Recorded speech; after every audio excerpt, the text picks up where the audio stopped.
broadcasters. Tell us a little bit about some of the new technology coming out from Panasonic this year.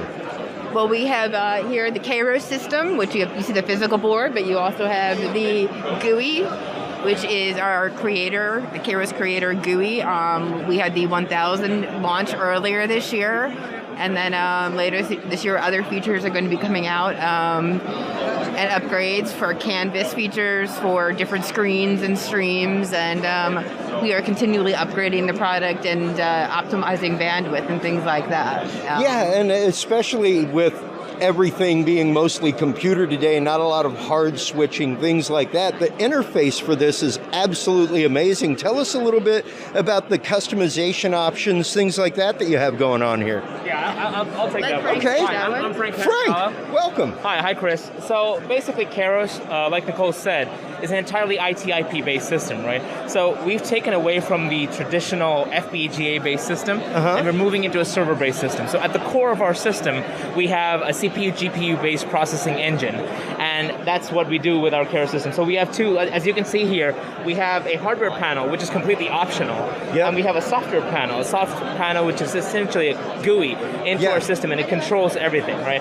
The strength of our system is that it's network based. As long as you can establish a network connection between this PC and wherever it is that your server is located, you can control things. So it kind of enhances that remote TD concept, the REMI model of working things, where you can take a network-based controller, you can send them, so the multi-viewers that you see over there, currently it's being sent over DisplayPort directly from the server, but you can send that over any type of streaming. So we support SRT, RTP, RTMP, RTSP, and NDI as our streaming sources.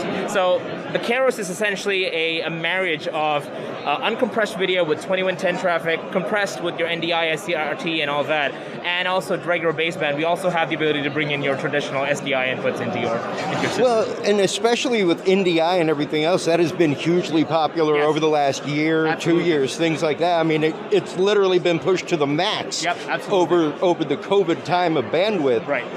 What are we looking at future compatibility-wise and backward compatibility-wise with NDI, things like PTZ optics, that kind of stuff? Yeah, absolutely. So in terms of future, one of the things that we have currently is that we support audio on the 2110 side of things, but one of our roadmap items is we're coming up with Dante support eventually. So on the audio side, we'll support Dante, which is very popular as an audio over IP format for a lot of these people. In addition to that, we're working on more formats. And again, because we rely on a CPU, GPU based model, any future upgrade is only a firmware update. We don't need to replace chips. We don't need to take it back. All we need to do is push out a firmware update. So it works like that.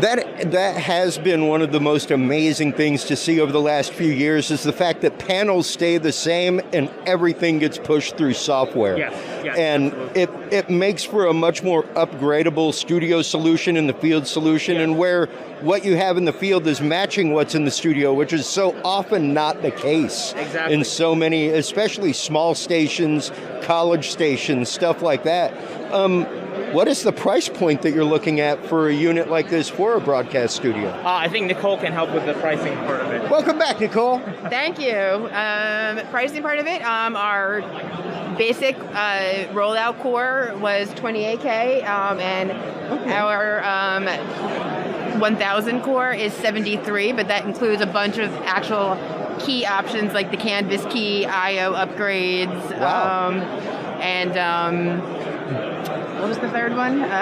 we have a bunch of features rolled into the 1000 that are not included in the early model because we wanted to keep the price point down, and if they don't need anything beyond, say, a 16:9 canvas, they don't need the Canvas key. So we're trying to keep that down for, houses of worship or other smaller companies that if they don't need something bigger than that for screens, then they don't need that feature. And it's great because it mixes any format. And in pixels instead of format and resolution. So no matter what the format or resolution is, it can go out to any screen of any size with the Canvas key, and without the Canvas key, it can go up to 16:9 or 4:3 and up to 16 unique outputs, which is amazing. That is fantastic. And especially for, like you were saying, small houses of worship, small broadcasts, that kind of stuff, where you don't necessarily need all of the inputs that you might need on a major sports broadcast, something along those lines. What's the typical delivery window that somebody's looking at from the time that they order something to when they'd be able to get it in-house? Well, that definitely varies because we build everything out specifically for that person's needs. So we tend to work with resellers or design groups, make sure it fits their needs so that they get exactly what they want and the price point that they want. And we give them solutions that is cost effective, that makes it usable so that they can't do all the upgrading at once.